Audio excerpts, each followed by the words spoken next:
The Council betrayed Earth. Humanity's armada arrived and annihilated everything. The vote was already over when I walked into the chamber. I could tell by the way Ambassador Falara of the Valorian Republic refused to look at me. She was sitting at the Valorian delegation table in the second tier, a position she had occupied in every session I had attended for the past 3. And she had her eyes fixed on the data tablet in front of her with the specific intensity of a person trying to demonstrate that she was extremely busy with something, and therefore could not possibly notice the human walking across the chamber floor below her. I had seen Falara work through some difficult sessions in this room. I had never once seen her look at her data tablet with that particular kind of focus, the kind that is not actually about reading anything. She was avoiding my eyes because she already knew what had happened, and she did not want to see my face when I found out the Kashari delegate, a tall and measured figure named Vorash, had been the Dominion's primary diplomatic voice on this council for 4 years. Vorash never hurried, he never raised his voice. In 4 years of watching him operate, I had never seen him visibly pleased with himself, not because he lacked satisfaction, but because he was disciplined enough to keep it controlled. Now, as I crossed the marble floor toward the session record station, his restraint was mostly intact, but the satisfaction was there underneath it, a subtle and certain quality in the way he tracked my movement across the room. It was the expression of a man who had spent 6 years building something, and was watching the last piece fall into place. I noticed both of these things in the first 20 seconds after I entered the chamber. I filed them. I kept walking. My name is Alara Voss. I am a commander in the United Earth Directorate, and on that day I was the only human being inside Council Station Omega, a structure roughly the size of a small moon orbiting a dim brown dwarf in neutral space 41 light-years from Earth. The station had been built 40 years earlier as the permanent home of the Galactic Accord Council, and it was genuinely impressive. The way things built by committee over 4 decades can sometimes become impressive by accumulation rather than intention. Enormous corridors of polished composite stone. Chamber halls large enough that sound moved through them differently than you expected. Viewports looking out at cold star fields from every ring, every level, every connecting passage, as if the architects had understood that the people working inside would need regular reminders of the scale of what they were part of. My official designation on every session manifest since I had arrived 3 years ago was Military Observer. Earth had held that designation since joining the Accord 8 years earlier. It was a precise title, and its precision was the point. I was authorized to be present in the chamber. I had access to session records and shared diplomatic databases. I could submit written observations through official channels that would be received and noted and filed and never acted upon. I could not speak from the floor. I could not vote. I could not raise a formal objection. I could observe. I had been fine with that for 3 years, because the Accord had been, on the surface, a functioning institution, and humanity's place within it had been, on the surface, a genuine partnership. We had contributed to collective security operations. We had shared navigational data from the outer corridor that had opened new resource systems to 3 member civilizations. We had sent 411 people to the Kalith Junction to hold a defensive line that was not our own war, because the Accord called and we answered, because that was what we had believed the word meant. Surface is a useful word when you need to acknowledge that you are operating on incomplete information, and you would like to do so without assigning yourself too much blame. What I had been working with was the surface. What was underneath it had been taking shape for 6 years without anyone informing me. The council secretary, a thin figure named Asara from the Collective Worlds, approached me as I reached the observation station and placed a small data chip in my palm. Asara had always maintained the kind of professional neutrality that is not warmth and is not coldness, but is the specific temperature of a person who has learned to have no visible angle.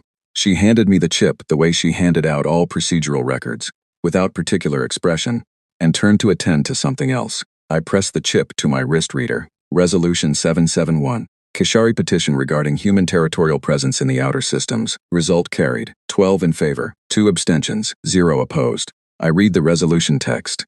3 pages of careful diplomatic construction. Sentences built to sound measured and procedural, each one carrying its meaning wrapped in language designed to make the meaning feel less stark than it was.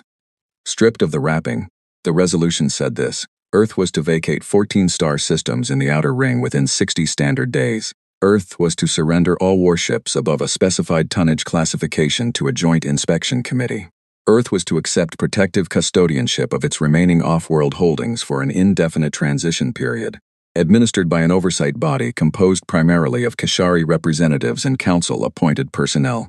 400 million human beings living in 14 star systems. 60 days I looked up 12 pairs of eyes, or structures that functioned as eyes, were oriented toward me with various degrees of directness. Ambassador Geddon of the Thraxian Confederation had both his hands flat on the table in front of him, and was examining them with the focused attention of a man who has decided that his own hands are the most interesting thing in the room. The Mivaran representatives were speaking quietly to each other, behind raised data tablets. The delegate from the combined worlds of Aerith was looking at a point approximately 4 centimeters to my left. I recognized the pattern. I had seen it before, in different contexts, and the common element was always the same. These were people who had done something they could not entirely defend, and were managing the experience of being in the same room as the person they had done it to. Ambassador Falara was still reading her tablet. Vorash was still watching me. The restraint in his expression was doing significant work, but not quite enough. Underneath it was the thing he was not quite able to fully contain, and it was the specific satisfaction of a very patient person who has arrived at the end of something they spent a long time building. I took a breath. I folded my hands behind my back. I began walking toward the exit.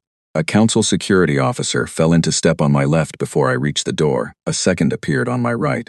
They were professional and quiet and not physically impeding my movement.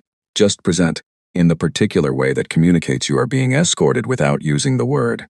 At the door, the first officer extended his hand. Communications device, he said. The translation arrived in flat, procedural tones through the station's ambient language system. I reached into my jacket and produced the standard issue comm unit that was my official means of contact with Earth. I placed it in his palm. He ran a scanner across my shoulders and down my sides, checked my jacket pockets, examined my wrist display, was thorough and competent. He did not check the spot behind my left ear, which was smooth skin over a subcutaneous transmitter that the Earth Intelligence Directorate had placed there 18 months earlier. The device was shielded with materials that read as biological on standard equipment and was detectable only by a very specific scanner configuration that the Directorate had confirmed. Through careful research, no station in Accord space possessed. The officer handed my comm unit to his colleague, nodded and stepped aside. I walked out. The corridor beyond the chamber was long and quiet, lit with the steady pale illumination of the station's primary systems. On my left, a viewport stretched for 20 meters, looking out at the starfield with the same untroubled distance it had always looked at. I had walked past this viewport hundreds of times in 3 years. I had never stopped at it the way I stopped now. I stood there and thought about the vote. 12 civilizations. Some of them had, in recent memory, needed things from humanity and received them. The Thraxians were alive as a unified home system because human soldiers had held a defensive line at the Calith Junction for 8 hours under conditions that should have been unsurvivable. The Valorian Republic had received 11 years of navigational data from the outer corridor, data that had opened 3 resource-rich systems to Valorian interests at no cost except the cost of us sharing it freely. 3 smaller civilizations at that table had been brought into the Accord through diplomatic work that Earth had done not because it was required, but because it was the right direction to build in. 12 votes, 0 against, 2 abstentions that were, mathematically, the only honest positions in the room. I pressed 2 fingers behind my left ear and held them for 4 seconds. The transmitter activated in low pulse mode. The signal would travel through a dead pulsar relay that humanity had discovered independently 12 years ago and chosen, after careful deliberation, not to share with the Accord's navigational database. The relay would carry the signal to Earth Command. The round trip, including processing time, would take approximately 11 minutes. The message I sent was 7 words. 7 words was enough. The people receiving them would know exactly what they meant and exactly what to do. I lowered my hand. I looked at the stars. There was anger in me. I want to be honest about that because the story is not as clean as it might seem. From the outside, and people who read accounts like this sometimes imagine the central figure moving through events with a steady certainty that is, more like a machine than a person. I was angry, in the way that you are angry when something you invested genuine trust in is revealed to have been hollow the whole time. Falara's face refusing to turn toward me was inside that anger. Gethin's hands flat on the table were inside it. 411 names on a memorial wall were inside it, and they had been inside me for 8 years, and they were going to be inside me for the rest of my life. But underneath the anger, and underneath it in the way that solid ground is underneath water, not removed from it, not untouched by it, but immovably present regardless of what is moving above it, was something else. Humanity had been here before.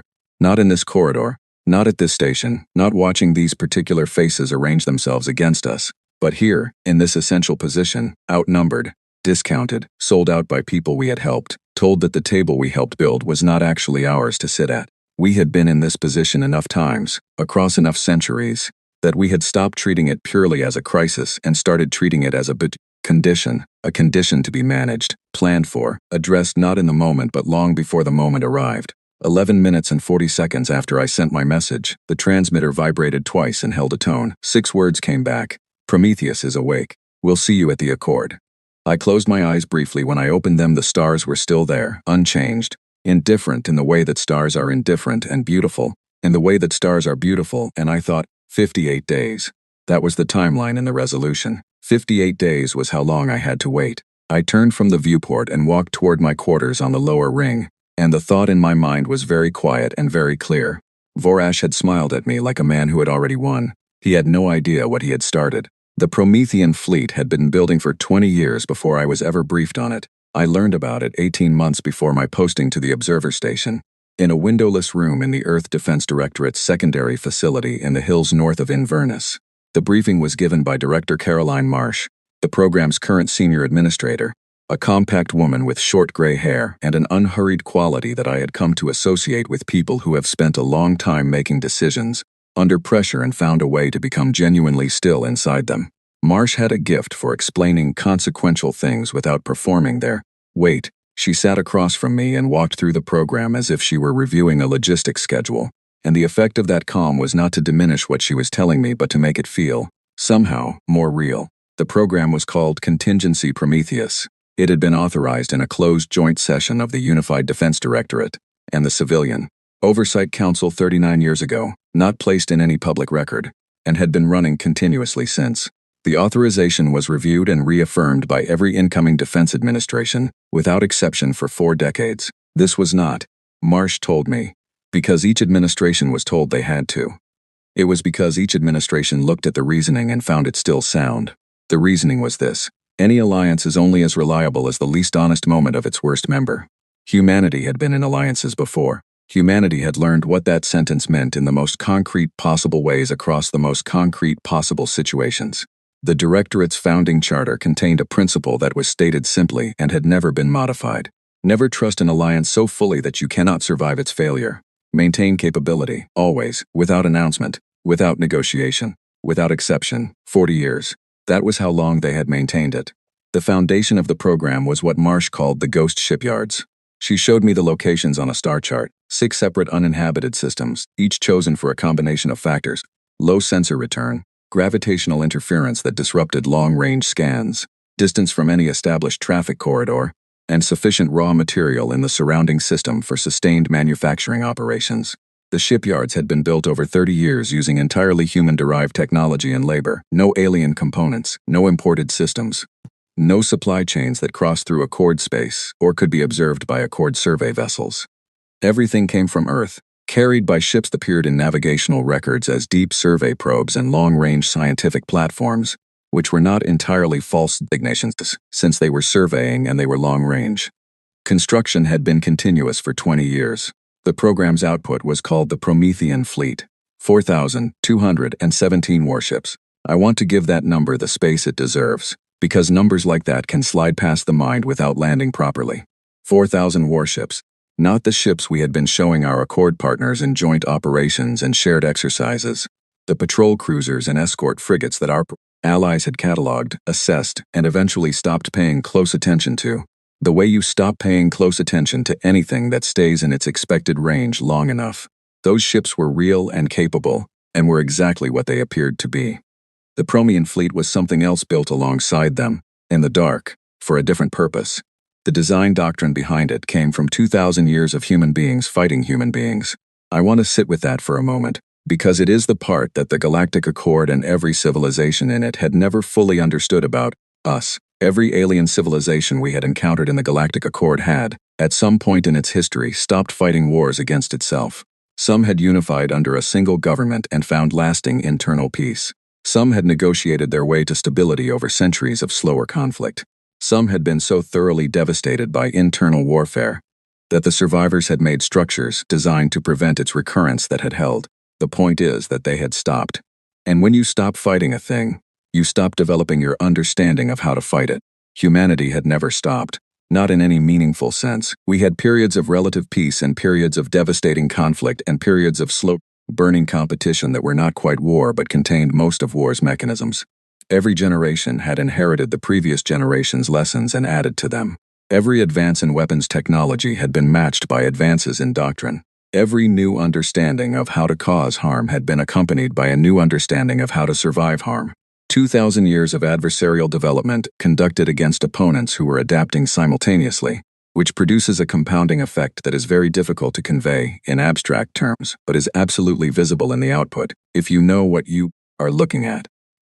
Director Marsh had spent the longest portion of the briefing on the fleet's targeting architecture because it represented the most significant departure from anything currently in use in Accord space. Standard Accord-era military doctrine was built around individual ship targeting, each vessel managing its own weapon solutions, sharing basic positional telemetry across the formation but making independent engagement decisions based on individual sensor feeds. The system had served Accord member civilizations for a long time, and it worked adequately. The Promethean fleet used a coordinated multi-vector targeting system that allowed every ship in a formation to share complete targeting data in real time and engage as a unified structure. The practical meaning was that a formation of 100 human ships could concentrate the combined precision of all 100 individual targeting solutions on any selected point simultaneously, with the coordination of a single actor, rather than the coordination of 100 actors trying to align. It had taken 15 years to develop, 7 more to integrate reliably across fleet operations at scale, and it represented a complete departure from the engagement logic that all Accord military doctrine was built on. No member civilization knew it existed. The Accord's capability assessments for Earth's military were based entirely on what we had chosen to demonstrate, which was the standard targeting architecture that everyone else was also using. The fleet's drive systems were faster than the Accord's assessments, by a margin that would have seemed implausible to any analyst working from the shared files. Because the shared files reflected deliberate constraint, we had shown enough capability to be taken seriously as a partner. We had kept enough back to ensure that the full picture remained unknown. Marsh had ended the briefing with a statement that I had carried with me since, she said. The fleet is not a weapon of initiation, it is an answer. It exists so that if the day comes when this alliance is turned against us, humanity does not need to ask anyone for help, does not need to wait for permission, does not need to negotiate from a position of vulnerability that someone else created. We answer for ourselves. We have always answered for ourselves. This is the mechanism. I had sat with that in the car back to the city, watching the Scottish hills roll past the window in the gray afternoon, and I had thought about Colonel Aldrich Hewitt, my tactics instructor at the Cape Town Academy. Hewitt had said, in the middle of an afternoon lecture that most people in the room filed and forgot, every alliance in history has eventually failed, the smallest member. The question is never whether it will happen. The question is whether you are ready when it does. Hewitt had died 3 years before I was posted to the station. I had attended the service in Cape Town, in a small chapel that looked out over the ocean, and I had sat in the 3rd row and listened to 3 of his former students speak about what he had meant to them. None of them mentioned that particular lesson. I thought about him at the Calith Junction Memorial, standing beside Gethin. I thought about him now.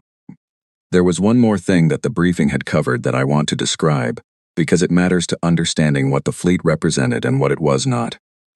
Director Marsh had been very precise about this, and I had appreciated the precision even at the time. The Promethean fleet had not been built as a weapon of conquest. This was not simply a political statement or a diplomatic qualification, it was structural. The fleet's design, its deployment doctrine, its rules of engagement framework, all of it was built around a specific and limited purpose: to ensure that if humanity was ever faced with an existential threat from any direction, including from within the galactic community we had joined, we could answer that threat without depending on anyone else's willingness to help. This distinction between a defensive capability and an offensive one is easy to state and genuinely difficult to maintain over 40 years of secret development because capability is inherently dual use, and the temptation to rationalize expansion beyond the original mandate is real and well documented in history. The Directorate had addressed this through a series of structural constraints in the program's charter that were reviewed by each incoming administration as part of the reauthorization process. The fleet's tonnage, its total numbers, its weapons specifications, all of it was capped at levels calibrated to the specific defensive scenarios the program had been built to address. and any proposal to exceed those caps required a full civilian oversight review with full public disclosure of the review's existence. Even if the review's content remained classified, in 40 years no such review had been requested. Marsh had made a point of saying that. She said it not with pride exactly, but with a specific kind of satisfaction. The kind that belongs to an institution that has been tested by time and found that its principles held. 40 years is a long time. In 40 years, Earth had been through 11 different administrations, 4 significant changes in the Defense Directorate's senior leadership, 2 periods of internal political tension significant enough that outside observers had predicted instability, and countless individual moments when someone with access to the program could have pushed for it to be something larger or sharper, or more offensive than it was. No one had pushed. The program had remained exactly what it was designed to be. I had found that more reassuring than almost anything else in the briefing. I spent the next 58 days on Council Station Omega doing my job. That is not a metaphor. I attended every session. I sat in my observer's seat. I listened to the translation feeds. I filed my written observations through the appropriate channels. The Council was moving through the procedural steps of formalizing Earth's compliance with Resolution 7719, which meant there was quite a lot of documentation to review and several subcommittee sessions to observe, and I attended all of them because attending them served 2 purposes simultaneously. It allowed me to gather information I would need later, and it communicated to the Council that I was complying, that Earth was processing the outcome, that the situation was under control. It was not under control, not the way they imagined. On the 4th day after the vote, there was a technical working group on the inspection timeline for the warship surrender process. The working group was chaired by a Kashari technical official named Eridan, who was professional and detailed and treated me with the careful neutrality that you apply to someone who has no formal standing in a process but is still present in the room and might cause problems if sufficiently provoked. I sat through 3 hours of procedural discussion about tonnage classifications and inspection schedules and documentation protocols, and I took detailed notes, and I observed the ways that the process was designed to make compliance feel inevitable and orderly and already underway, before Earth had technically agreed to anything. I noted which documentation requirements would require access to systems that Earth Command could use as informational channels. I noted which inspection schedule touchpoints created gaps that, if managed carefully, would not be detectable as intentional delays. I noted the 3 officials who seemed most invested in the timeline being met, and the 2 who seemed to be watching the human observer more than they were watching the timeline. On the 9th day, the Council hosted a formal session on Outer Ring Administration post-transition. This was the session where the 14 systems began to be divided into administrative zones on the maps, which was the most direct confrontation I had yet had with the tangible reality of what had been voted. I watched star systems that I knew the names of, that I had reviewed mission reports from and read colony census data for, and in 2 cases, personally visited, being reorganized into administrative units under Kashari oversight designations. The colony on Praxis 4 had a population of just over 800,000. The lead administrator there was a man named Warren Cole, who had been born in Glasgow and had moved to Praxis 4 12 years ago, and had built a greenhouse agriculture program that had become a model for 3 other Outer Ring colonies. He had sent me a message once, 3 years ago, asking whether the Accords as navigational standards applied to intercolony transport, or only to inter-system vessels. I had answered it. I still had the message in my archived correspondence.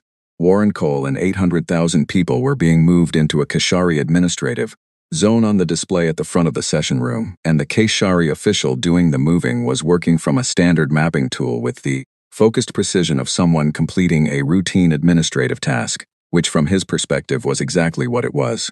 I did not leave the session. I sat and watched and took notes and kept my hands folded on the table in front of me. On the 31st day, a maintenance access corridor near the station's lower communications ring was temporarily sealed for repair work that took 3 hours longer than the posted estimate. I used that window to conduct a test of the transmitter behind my ear, sending a brief status check through the pulsar relay to Earth Command. The reply confirmed that Prometheus deployment was on schedule. I acknowledged and let the connection close. Ambassador Falara walked past me twice in the lower corridor in the first week and looked just slightly to my left both times. On the 3rd occasion, I stopped and said her name clearly enough that she had no comfortable way to continue past me without acknowledging it. She stopped. She met my eyes for a moment. She said she was sorry in a tone that was genuine, that was clearly genuine, and the fact that it was genuine made it worse rather than better in some ways that I chose not to examine too closely at the time. I said, I know. I watched Vorash move through the station, with the ease that comes from a long plan finally producing its intended result. He was not careless. He was never careless. But there was a quality of relaxation in his movement now that had not been there before the vote. He had been carrying a 6-year project and now he had put it down. I watched him in corridors and at sessions, and at the formal dinner on day 12, and I read his posture and his timing, and the way he interacted with other delegates, and I thought he genuinely believes this is over. I kept attending sessions, I kept my spine straight and my expression steady, and my hands folded behind my back when I was standing, which I was. A lot. On the morning of the 58th day, during a subcommittee session on the Outer Ring Compliance Timeline, the station's early warning system activated. It was quiet at first, a low tone in the walls, the kind that makes conversations pause and makes people look up and look at each other to confirm they have all heard the same thing. Then the tone stepped up one level, then another. Then the tactical display at the front of the subcommittee chamber lit with a density of contacts that the system rescaled twice trying to fit them all on the screen. And when it finally managed a scale that worked, the display showed something that no one in that room had any framework for processing. Every person in the chamber went silent. I had been waiting 58 days. I had been waiting for this specific moment, and it had still arrived with a force that I felt physically. Not in my chest, not in my hands, which were steady, but somewhere quieter than those places.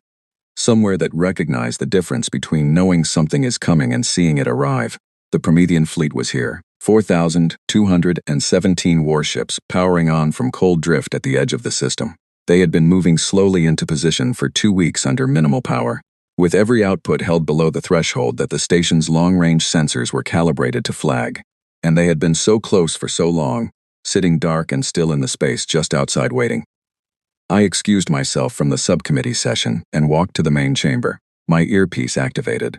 The voice was Admiral Grant Howells, the commanding officer of the Resolute and the entire Promethean fleet, a man I had served under for 4 years and whose particular quality of stillness under pressure I had never forgotten. He said, very quietly, "Commander Voss, we're here, you have the floor." I straightened my jacket. I walked across the main chamber floor toward the speaking position. The delegates who were still arriving from the early warning alert stopped when they saw where I was going. I stepped onto the speaking floor, the place where Earth's representatives had never once been permitted to stand, and I faced the room. "You have 1 hour," I said, "to hear what I have to say." After that, I stopped talking.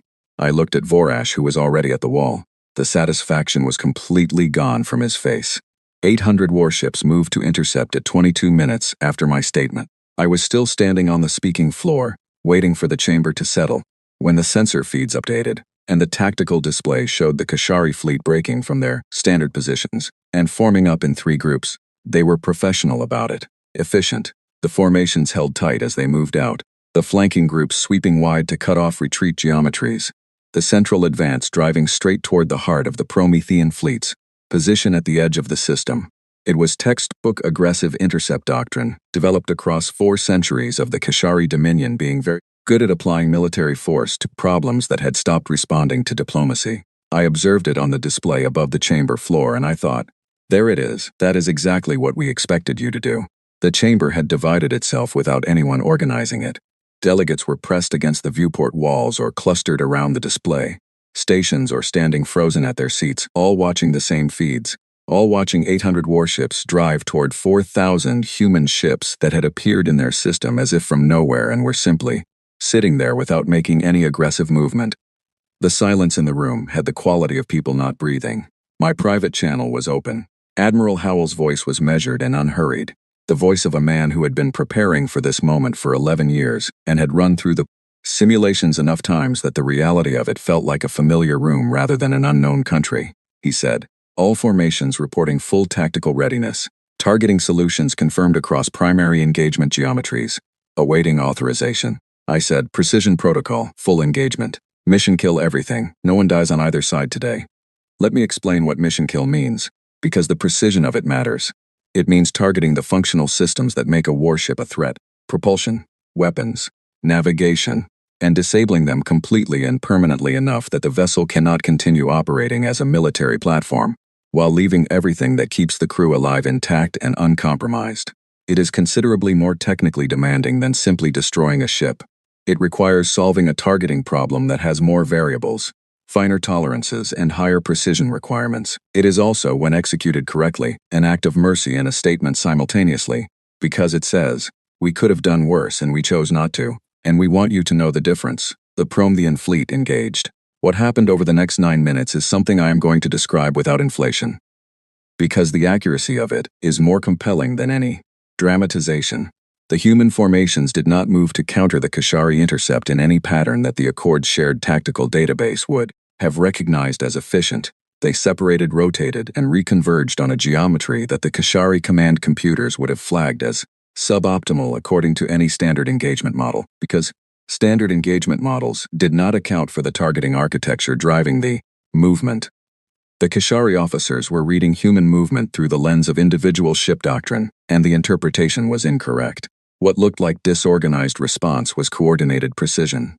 What looked like positions of disadvantage were positions of complete advantage on a board the Kashari did not know they were playing. I want to describe what the chamber looked like during those 9 minutes, because the people in it were watching history occur, and they knew it, and the knowledge was visible. The delegates had stopped pretending to do anything else. Every one of them was watching the tactical display, either directly or through the feeds on their personal devices. Some were standing. Isara, the council secretary, had moved from her station at the edge of the chamber to a position directly in front of the main display, which was the first time in 3 years I had ever seen her break protocol in any direction. The young Thraxian aide, who usually sat 3 seats to Gethon's left, was standing on his chair to see over the heads of the people between him and the screen. No one told him to get down. The speed differential was the first thing the chamber displays made visible. The Promethean ships were moving faster than any Accord-cataloged human warship by a margin that the station's technical staff kept trying to correct for because the numbers did not match the file. One of the liaison officers pulled up the Earth Capability Assessment and looked at it and looked at the display and looked at the assessment again. I saw his expression from the speaking floor and I recognized the experience he was having, the experience of a mental model meeting reality, and finding that reality was significantly larger than the model had prepared for. It is a disorienting experience. It changes something in how you hold all the other information you thought you had correctly understood. The Kashari right flank, 240 warships sweeping wide, lost propulsion capability in 39 seconds. The targeting solutions were surgical. Drive systems gone, weapons systems gone, navigation offline, internal power holding, life support fully operational. The vessels drifted. They were no longer warships in any functional sense. Their crews were warm and breathing and going nowhere. In the chamber, someone said something in Valorian that the translation system rendered as, "That is not possible at that range." Nobody responded. Everyone kept watching. The left flank lost its command ship's primacy systems in the next 70 seconds.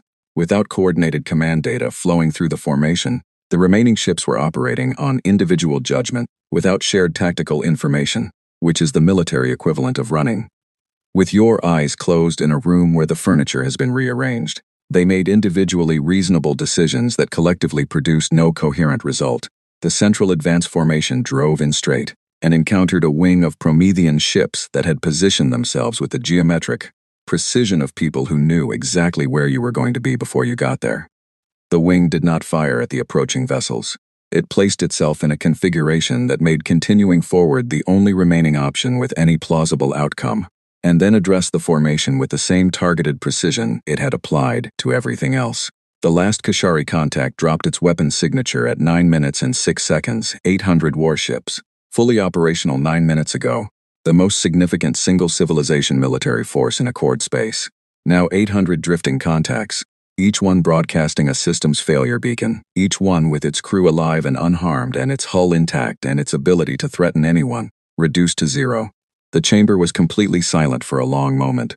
I want to describe what that moment felt like from the speaking floor, because it was not what I had imagined during 58 days of anticipating it. In most of the versions I had run in my head, the dominant feeling at this point was something close to relief. The relief of a plan that had worked, of preparation proving sufficient, of a long-carried weight being set down at last. What I actually felt, standing there watching the last weapon signatures go dark on the display, was something quieter and more complicated. It was not relief. It was closer to grief. Not grief for the Kashari fleet. Those crews were safe, and the outcome was precisely the one I had specified and worked for. Grief for the fact that the world had required this, for the 40 years of secrecy that had been necessary, for the 411 names on a wall, that had somehow not been enough. For the enormous human effort that had gone into building something this large and keeping it this hidden, because our history had never once given us sufficient reason to believe the worst contingency was impossible. There is a particular sadness in being right about that kind of thing. I want to be honest about that, because the cleaner version of this story does not include it. I looked at the display, then I looked at the room. Falara had pressed her fingers to the lower part of her face.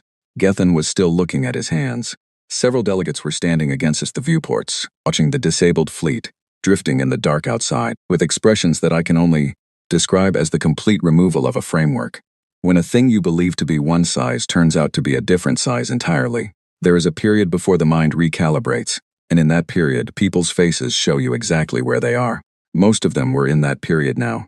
Ambassador Gethin said something quietly to the aide beside him. The aide looked at the display, and then at me, and then back at the display. I had attended a memorial service with Gethin. I had watched 411 names scroll down a screen while he stood beside me in silence, and he had placed his hand briefly on my shoulder at the end, a gesture that I had received as genuine. 8 years later, I was standing in front of him in the aftermath of a 9-minute engagement that had made our military capability visible in terms that could not be revised or qualified, and the expression on his face was the expression of a person working through a reckoning that had been a long time coming. The Kashari Dominion had spent 6 years building their strategic plan on an assessment of Earth's military capacity. That assessment had been professional and thorough, and based on the best information available. It had been incomplete in exactly the ways we had needed it to be, and the incompleteness had been maintained with the same patience and precision that the Promethean fleet itself had been maintained with. They had known what we had chosen to show them, and they had made the mistake of believing that was all there was to know. Vorash had not moved from the wall. His diplomatic composure was largely intact. He was skilled enough that it held even now. But beneath it was something I had not seen on his face. In 4 years of watching him work, the fear in it was not physical. It was the specific fear of a very capable person who has just understood that every conclusion they drew from their best available information was wrong, and that the plan they built on those conclusions, and the 6 years they spent executing it, had led them here, to this room, watching 800 ships drift cold in the dark while a human officer stood on a speaking floor. I let the silence run. I had earned it. Then I spoke. I want to be precise about what this moment is. What happened outside this station in the last 9 minutes is not the beginning of a conflict, it is the conclusion of one. The Kashari fleet moved to intercept first, we responded. Every crew member on every disabled vessel is alive. Life support is fully operational on every ship. This is deliberate. We chose to answer this way, and I want you to understand that we chose it because we are making a statement about what kind of civilization Earth is, not because we were incapable of other options. I let that land. There was no sound in the chamber. The Galactic Accord voted 60 days ago to remove human sovereignty, displace human populations, and hand 400 million people to a custodianship they did not choose and cannot remove. 12 civilizations voted yes, 2 abstained, 0 voted no. That result did not reflect the interests of galactic security. It did not reflect the principles in the Accord Charter that every member signed. It reflected a series of private transactions between the Kashari Dominion and 11 member delegations, conducted over 6 years, in which those delegations exchanged their votes for material benefits that were contingent on the resolution passing. I have the documentation for every one of those transactions. It is currently in secure storage aboard my flagship and has been transmitted to Earth. Command as a safeguard. We will review it in detail in the session I am calling for 1 hour from now. I paused. Every person in this room is invited to attend. Attendance is not mandatory, but I suggest you come, because what happens after that session is going to be shaped significantly by who is in the room when it happens and who chose to be somewhere else. The chamber tried to break into noise. I raised my voice just enough. 1 hour. I suggest you use the time well. I stepped off the floor. Behind me the room broke into overlapping sound, a dozen languages at once, chairs moving, the urgent rhythm of people who have just had the thing they thought was settled, become unsettled and are processing it at speed. I did not look back. I walked to the viewport. The fleet was outside, all of it, 4,000 warships holding still and quiet in the dark, their running lights barely visible at this distance. The disabled Kashari warships drifted among them, intact, unharmed, completely incapable of action. The visual was not subtle. It was the most direct possible illustration of the distance between what the Accord had believed about Earth and what Earth actually was. I had been carrying the weight of what those ships represented for 4 decades of institutional patience, 18 months of personal briefings, 58 days of watching people plan the disposal of 400 million human lives. Looking at them now, real and present, and no longer a contingency, I felt something I did not entirely have words for. Howell's voice. Quiet in my earpiece. Stable position maintained. All crews at maintenance readiness. Good work, Commander. It is not over, I said. The fleet did the straightforward part. What comes next is harder. A pause. Then, with the dry tone of a man who had known me for a long time. Your least favorite kind of hard. Yes, I said, and despite everything, I almost smiled. Yes, it is. I stood there a moment longer, looking at the fleet and the stars beyond it and the vast, cold, indifferent space that separated this station from Earth. 41 light years. 11 minutes at light speed, routed through a pulsar relay that no Accord navigation chart acknowledged as a usable asset. And yet what had happened in this system today was going to reach every inhabited world in the galaxy within the next standard news cycle. Because there is no way to disable 800 warships without the news of it traveling faster than any fleet. I thought about what that meant for civilizations that had not been part of today's events. There were dozens of them, smaller societies, newer members of various regional organizations, civilizations that had watched the Galactic Accord from the outside and made judgments about what the galactic political order was and how it functioned. All of those judgments were being revised right now. Every intelligence officer on every inhabited world was going to be reading the same sensor data by morning and writing the same report.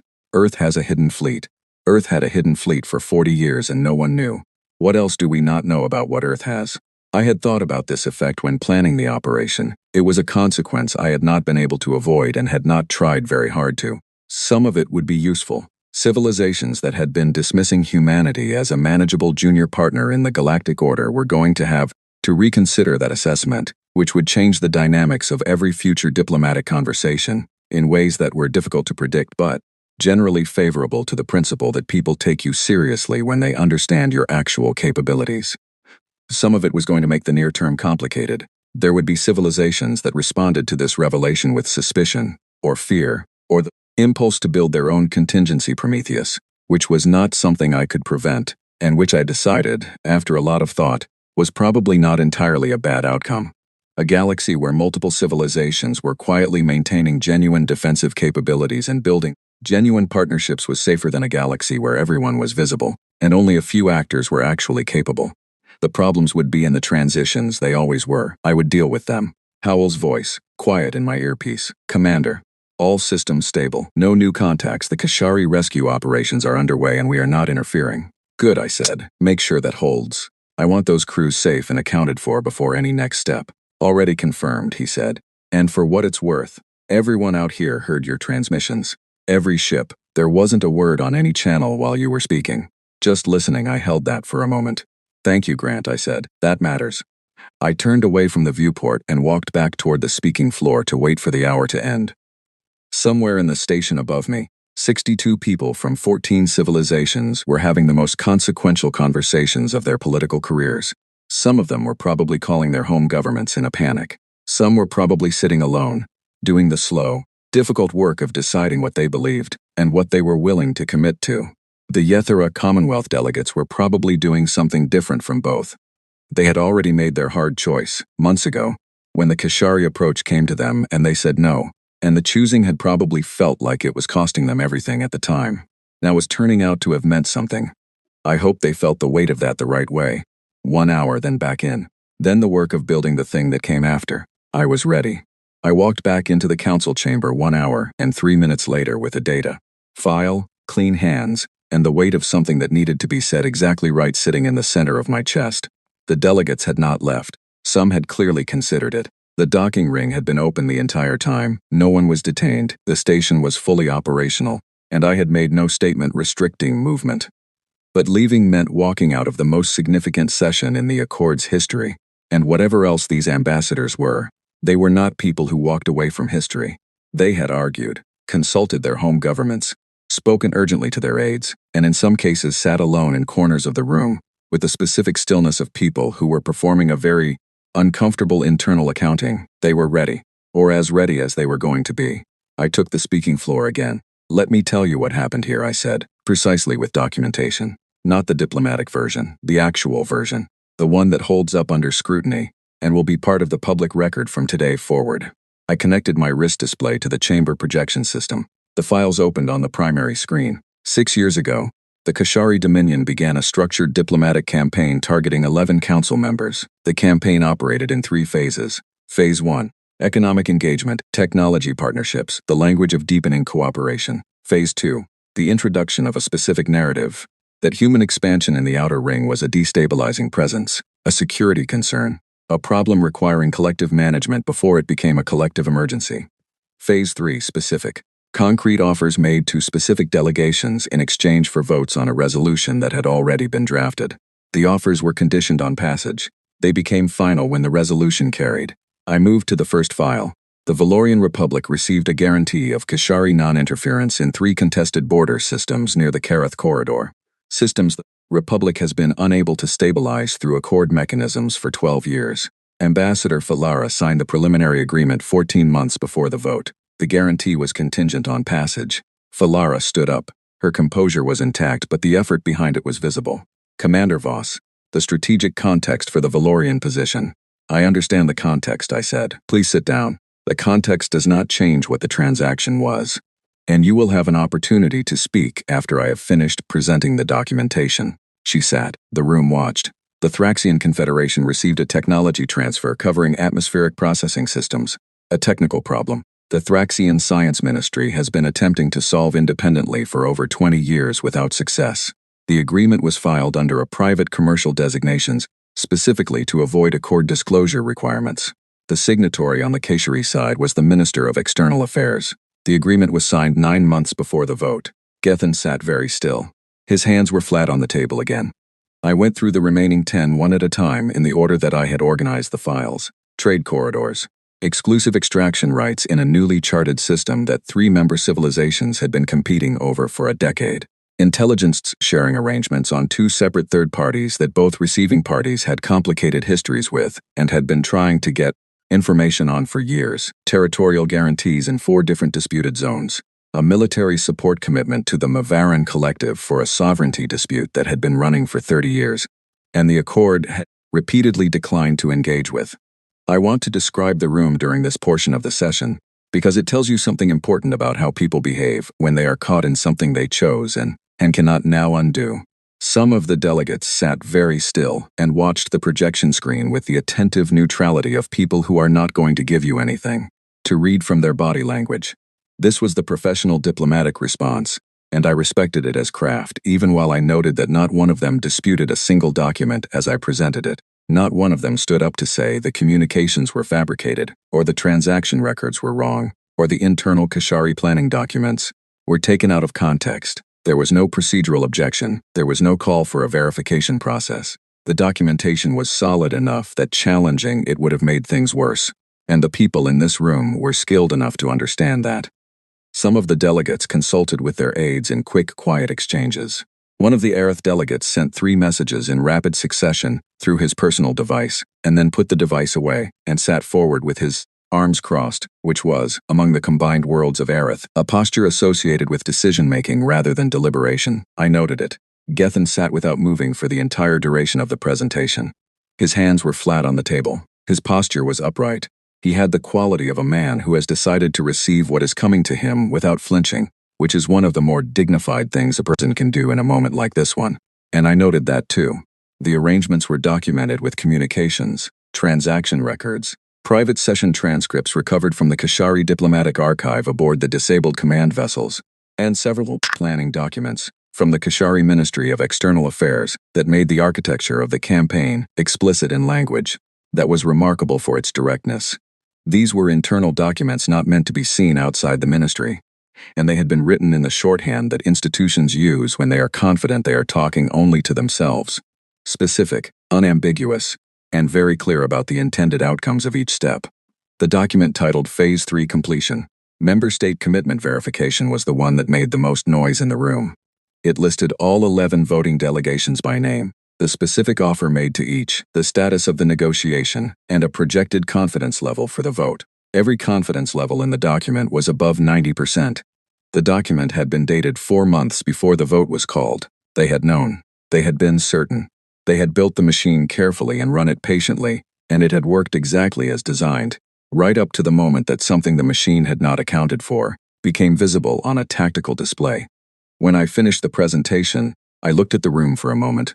I want to say something directly, I said, and I chose my tone carefully, because what I was about to say needed to land as truth rather than accusation, and there is a real difference between those two things in delivery even when the content is the same.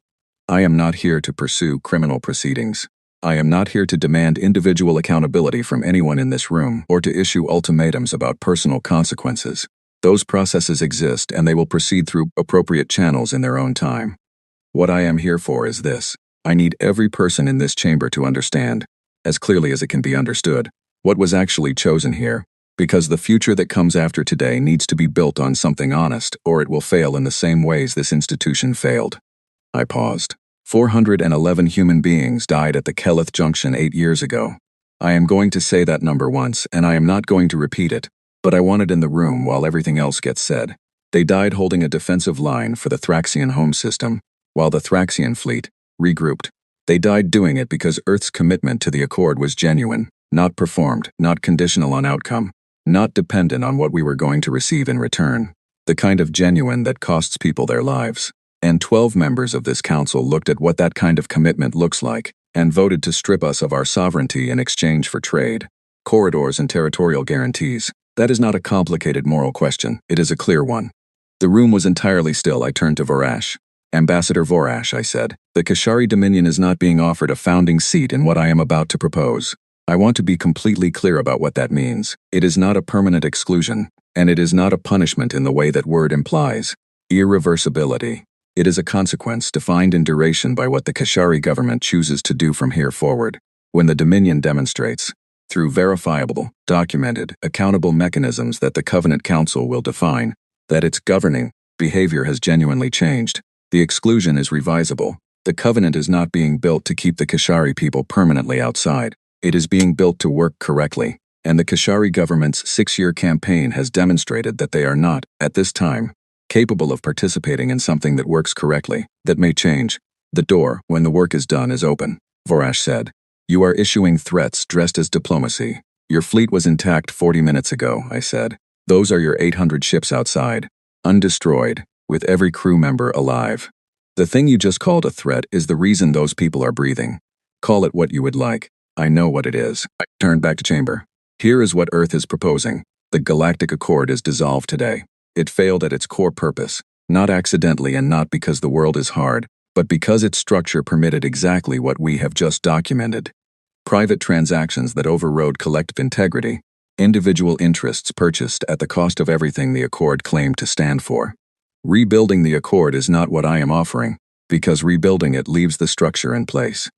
What I am offering is the Prometheus Covenant. I had worked on the charter language for 2 years, beginning before I was posted to the station, in consultation with the Directorate and the Civilian Oversight Council, and 3 legal scholars whose names appear in the founding documents as technical advisors. The transparency provisions had taken the longest to draft because transparency requirements are easy to state and genuinely difficult to implement in ways that actually function. Vague principles produce vague compliance, and vague compliance was how the Accord had arrived at what we had just spent an hour documenting.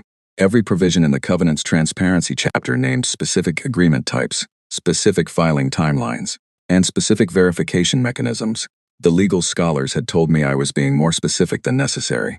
I had told them that being more specific than apparently necessary was exactly the requirement. The Covenant is built on 3 principles that the Accord endorsed in language and failed in practice. First, transparent governance. Every agreement between member civilizations is public record, without exception or qualification. What we documented today is structurally impossible inside the Covenant, because there is no mechanism to hide it, and no benefit to attempting it. Second, genuine military equality. No Covenant member has authority over another member's defense capacity. No civilization is required to disarm or limit its own forces in the name of collective security. Collective security is achieved through shared commitment, freely maintained, not through making members vulnerable. Third, binding mutual defense. When a Covenant member is under threat, the collective response is automatic, mandatory, and not subject to private negotiation, or the kind of side arrangements that this Council has just demonstrated are possible when the enforcement mechanism is weak. I looked at the 2 abstentions, the Yethara Commonwealth and the Pale Architects, 2 smaller civilizations at the edges of the session, who had sat quietly through the last hour, with the particular stillness of people who had chosen something difficult and were waiting to see whether the choice was going to mean anything. The Yathara Commonwealth and the Pale Architects declined to participate in what was offered to them. I know what that cost. I know the Kashari approach was not gentle when it was refused. Those two civilizations are invited to join the Covenant as founding members. Immediately, in recognition of a choice that mattered. I collected my files. The Covenant Charter is on the Shared Council server as of this moment. The founding session will be held aboard the Resolute in 72 hours.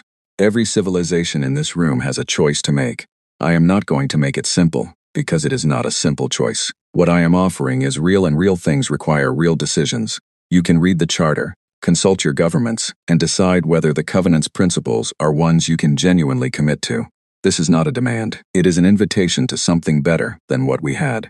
I stepped off the floor. At the door I stopped for a moment, not because I had more to say, but because I needed a few seconds with what had just happened before the next thing started. The 411 names, the 14 systems, the millions of people in the outer ring who had woken up that morning not knowing whether the next 58 days were going to end with them losing the lives they had built. Warren Cole and 800,000 people on Praxis 4. The families on the 11 other systems who had been reading the compliance schedule news and doing the quiet, desperate arithmetic of evacuation. They would know by tonight. The room behind me was loud again. Voices in multiple languages, the sounds of urgent consultation, the particular noise that follows a presentation of evidence that was too well sourced to dispute and too damaging to absorb quickly. I had sat in that room for 3 years and I was leaving it for the last time, and I was not sorry. The corridor outside was quiet. One of the council security officers was standing near the door, not because he had been instructed to stop me. He had not, but because standing near consequential entrances was part of his job, and this was clearly a consequential entrance right now. He met my eyes briefly and then looked away, and in that brief contact I read something that I did not expect to read there. Not hostility and not embarrassment, but something that looked almost like relief. I thought about that for a long moment as I walked toward my quarters. The station had 1,200 people on it from 14 different civilizations, and most of them had nothing to do with the vote or the transactions behind it. They were engineers and logistical staff and technical specialists, and the various administrative support roles that kept a structure this size functioning. Some of them had families who lived in the outer ring. I had never thought to ask. I thought about it now. I thought about the Yathara Commonwealth delegates, who were still in the chamber behind me, who had sat through the entire session with the quiet composure of people who had made a difficult choice and were waiting to see whether it was going to matter. It was going to matter. I had made sure of that. Before I walked back into the room, I thought about Gethin, who had not looked up from his hands when I sighted the Caliph Junction. I had watched him stand next to me at the memorial, and I had believed the weight he carried there was real. I still believed it. The weight did not contradict the vote. Both could be true simultaneously, and that was perhaps the most painful part of the whole thing. The part that did not resolve cleanly into simple categories of good and bad. I reached my quarters and sat on the edge of the bunk and let myself be still for exactly 5 minutes, which was the amount of time I had before my next scheduled communication with Admiral Howell. Then I pressed my fingers behind my ear and opened the channel.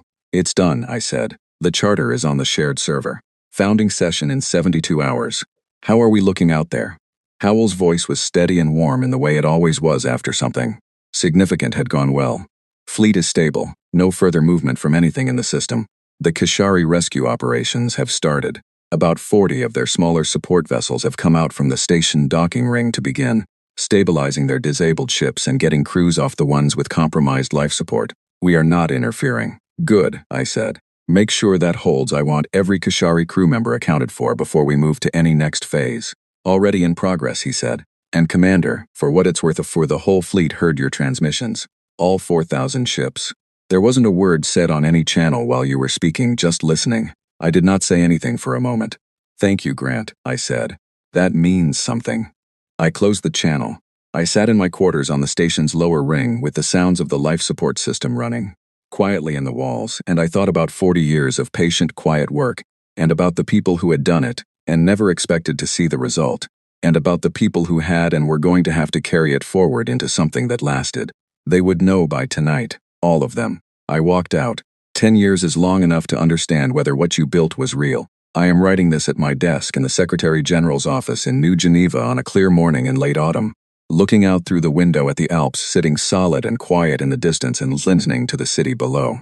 The ordinary sounds of a morning, in a city that is going about its business, which is one of the best sounds in the world. When you understand what the alternative looks like. I have been Secretary General of the Prometheus Covenant for 4 years. Before that, I was Chief of the Founding Delegation for 6 years. Before that, I was a commander standing on a speaking floor with a data file and a certainty that was not comfortable but was solid, the kind you can build on. Let me tell you what the 10 years looked like. The founding session happened in the conference bay of the Resolute. 71 hours after I walked out of the council chamber, the room had been designed with capacity for 24. 6 people showed up, 2 delegates each from Earth, the Yathara Commonwealth, and the Pale Architects. The Covenant Charter was signed at a plain table in a room that smelled of ship air and the specific tension of an important moment being made. Permanent. I signed it with a silver pen my daughter had given me at the departure terminal before I left for the station. She had found it in an antique shop in Edinburgh and pressed it into my hand and said, "For luck," in a tone that was working very hard at casual. I have kept the pen. I use it for things that matter. 3 civilizations. It was a modest start. The founding documents acknowledged that directly. A foundation, by definition, does not need to be large. It needs to be true and it needs to hold weight. The Valorian Republic applied to join the Covenant 14 weeks after the founding session. Ambassador Falara had submitted her resignation before the application was filed. I read about the resignation in a dispatch and sat with it for some time, because Falara and I had a history that was not simple, and I had no interest in making it simpler than it was. She had made a choice that hurt people who had trusted her institution, and that was real, and it had consequences. She had also shown me, in a late-night conversation over mineral wine that had nothing to do with politics, something that I still believe was genuine. People are capable of being simultaneously genuine and capable of serious failures, and the question of what to do with that combination is one I have never found an easy formula for. The application was reviewed according to Covenant procedures, with the same transparency requirements applied to every member. It was approved. The Valorian Republic is currently in its 9th year of full membership. The Thraxian Confederation needed longer. There was a period of internal political difficulty that stretched nearly 18 months, driven partly by the public release of the Accord's private agreement documents, which had consequences across several former council member governments simultaneously. Elections happened in 3 of the 11 former Accord states within the first year after the Station Omega events. Governments changed. New delegations formed with new mandates and, in most cases, the awareness that they were going to be measured against what their predecessors had done and were going to need to demonstrate the difference clearly. The Covenant succession process required that, not symbolically, but mechanically, through the transparency review that every incoming member had to pass, which involved independent verification of governance structures, public record systems, and agreement protocols. It was not quick, and it was not comfortable, and it produced a great deal of argument, and it worked. 11 of the original 14 Accord members are current Covenant signatories. The remaining 2 have chosen formal non-alignment, which the Covenant Charter explicitly protects. They are not hostile. They have reasons for their caution that belong to their own histories and their own readings of what the events at Station Omega meant for civilizations with different strategic positions than the ones who joined. The door remains open. Then there is the Kashari Dominion. 3 years after Station Omega, the Kashari Dominion went through what the diplomatic record calls an internal realignment. I think that description is accurate in the way that calling a tidal wave wet is accurate, technically correct and significantly insufficient. What happened was that the combination of factors, the public disclosure of the private Accord agreements in their full documented detail, the complete and visible elimination of the Kashari war fleet's operational capacity, the withdrawal of all the material commitments the Dominion had made to its Accord partners when the resolution failed to deliver its intended results, and the formation of a growing covenant that was demonstrably functioning, created pressure inside Kashari politics that the existing government structure was not designed to absorb. The year that followed was genuinely difficult. I followed it carefully from a distance because the outcome mattered for the long-term stability of the region, and because I had made a statement at the council that the door was open, and I intended to mean it, and meaning it required paying attention to what was happening inside the society I had set it to. There were months of internal conflict, of public debate that the Kashari system had not seen in decades, of competing factions making incompatible arguments about what the Dominion's identity and future should be. I am not going to describe it in detail because some of it was painful to observe, and some of it was properly internal to a civilization working through its own reckoning and not mine to narrate. What emerged was a new government with a different understanding of its mandate. They applied to join the Covenant 8 months after taking office. I reviewed that application personally over 3 days. I read every page. I asked the Covenant's verification staff to test every claim and trace every commitment through the Covenant's transparency requirements. I thought about Vorash standing against a wall with his composure fully deployed and fear underneath it. I thought about what the Covenant was actually built to be, and whether what it was built to be could survive the test of being asked to apply its own principles to someone who had hurt us. I approved the application. Some people were angry about that. Founding delegation members, citizens of the Outer Ring colonies who had lived under the 60-day countdown, people who had watched family members plan emergency evacuations and recalculate futures and carry the weight of uncertainty for 2 months. Their anger was real, and it came from real places, and I did not dismiss any of it. I listened to every version of the argument with the attention it deserved, and then I thought about what the Covenant was built to be. Not a monument to the wrong that had been done. Not a structure designed to maintain exclusion as a form of permanent consequence. A community. A functional, genuine community, which by definition must be extended to any party willing to genuinely meet its requirements, because a community that decides in advance who can never belong is not a community. It is a coalition, and coalitions are exactly what we already had and already knew the limits of. The Kashari ambassador to the Covenant Council is a diplomat named Cashin Vale. He is 30 years old. He was 14 during the Station Omega events, which means the entire formation of his political understanding happened in the aftermath of what his government chose and what those choices cost. He carries that history with a seriousness that is not performance. We have had coffee 3 times in the 4 years since his posting. He is a clear thinker, careful company, and represents his civilization with the evident awareness that what he carries must be earned forward continuously, not assumed from any prior position. I get asked a consistent set of questions across every interview and briefing and documentary that the past 10 years have generated, and I answer them honestly, which means the answers are sometimes less satisfying than what people are hoping for. Was I afraid? What was it like in the chamber? How did the fleet stay hidden for 4 decades? What would have happened if Prometheus had not been ready? The question I find hardest to answer is not any of those. Last year I visited the Outer Ring colony on Praxis 4. Praxis 4 had been one of the 14 systems listed for evacuation under Resolution 77-9. I had spoken at a public event about the Covenant's current work and the state of the Outer Ring protections, and after the event a young woman came up to me past the handlers and the schedule. Her name was Petra Harlow. She was barely 20 years old, and she had grown up on Praxis 4, which meant she had been 9 years old when the resolution passed, and 10 when the Covenant was founded, and her entire remembered experience of the political world was shaped by those events. She looked at me directly and asked what the lesson was supposed to be. Not the official version, the real one. I stood with that question for longer than she expected, probably. Then I told her what I believe, which I have been working towards saying cleanly for 10 years and still do not say as well as I would like. The universe does not guarantee fairness. It does not reward sincerity automatically.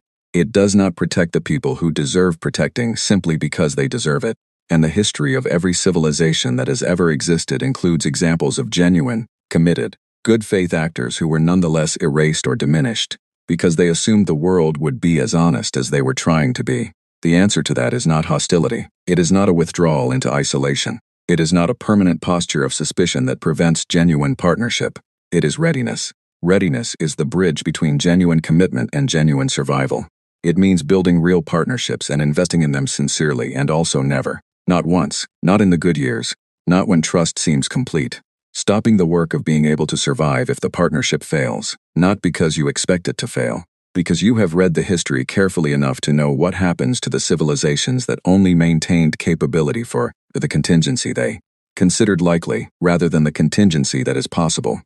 Colonel Hewitt had said it in a classroom a long time ago. The question is never whether it will happen. The question is whether you are ready when it does. The Promethean fleet had been built by 4 decades of people who believed that principle enough to act on it quietly, in secret, without announcement or recognition. Building something in the dark that they hoped would never be needed and ensured would be ready if it was. When the moment came, the answer was there.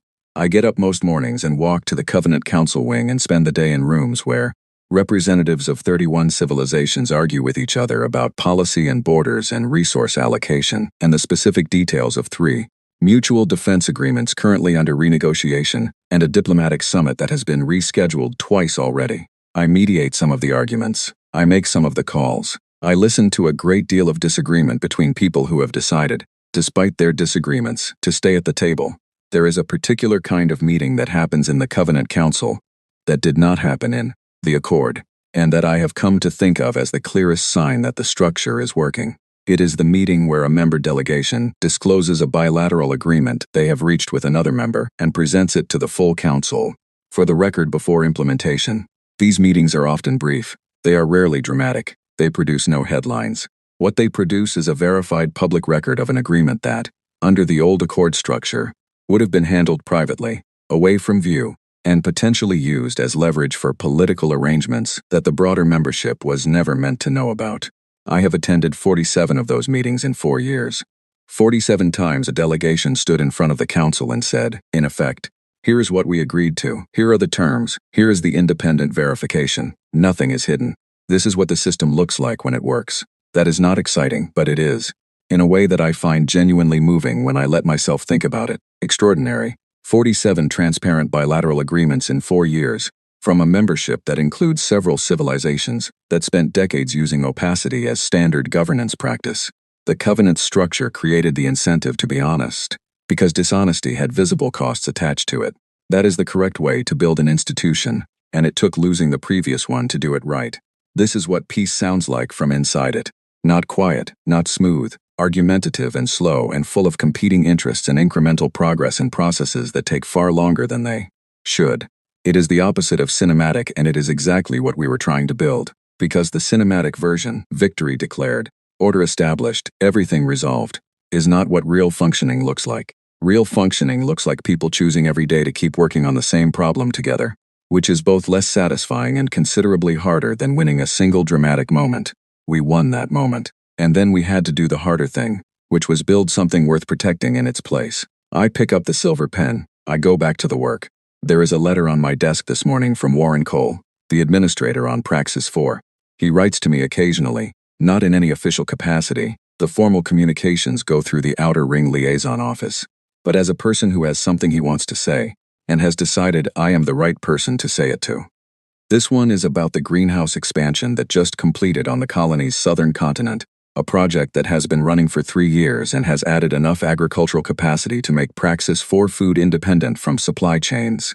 For the first time in the colony's history, he is clearly very pleased about it. The letter runs to 4 pages. It includes a photograph of the completed greenhouse complex taken from the air, which shows a large structure made of pale composite panels that catches the local sun and glows slightly in the image. I have read it twice this morning. Warren Cole moved to Praxis 4 12 years ago because he believed in the colony and in the work there was to do. He is still there. The greenhouse is done. 800,000 people on a world that was on a compliance schedule 60 days after the vote, being allocated to Kashari oversight on a chart in a council chamber, are food independent and building forward. That is what the fleet was for. Not the 9-minute engagement, not the silence in the chamber when the display showed 800 disabled warships. That, what comes after, and what becomes possible because the after was secured. The Alps sit still and solid in the distance. Below, the city moves through its morning. In 14 star systems in the outer ring, 400 million people are living in the homes they chose and the futures they are building, and the ordinary days that are only possible because the extraordinary ones happened first, and were handled in a way that left something real standing after. Petra Harlow asked me what made us different. I gave her the strategic answer because it was true. But underneath the strategy is something simpler, something I have been working towards saying cleanly for 10 years and still come back to in the same words every time we remembered who we were. Every time, every generation, every time the arrangement was designed to make us smaller, every time the table was set so we would eat last, every time the vote went 12-0 and the security officers were waiting at the door, we remembered, not with fury, which is real and justified and burns through its fuel and leaves nothing. Not with pride, which makes you careless and gets people hurt. With clarity. Clear knowledge of what we were capable of. Clear knowledge of what we owed to the people who would come after us.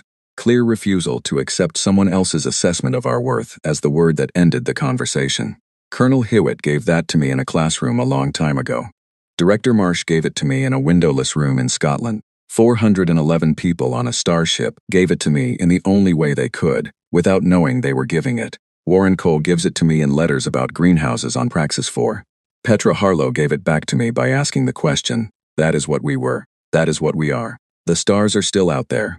Every one of them. Every point of light above New Geneva is a future we are still in the middle of deciding, and the deciding is hard and imperfect and necessary, and we are ready for it. We have always been ready for it. That is what humanity is. End.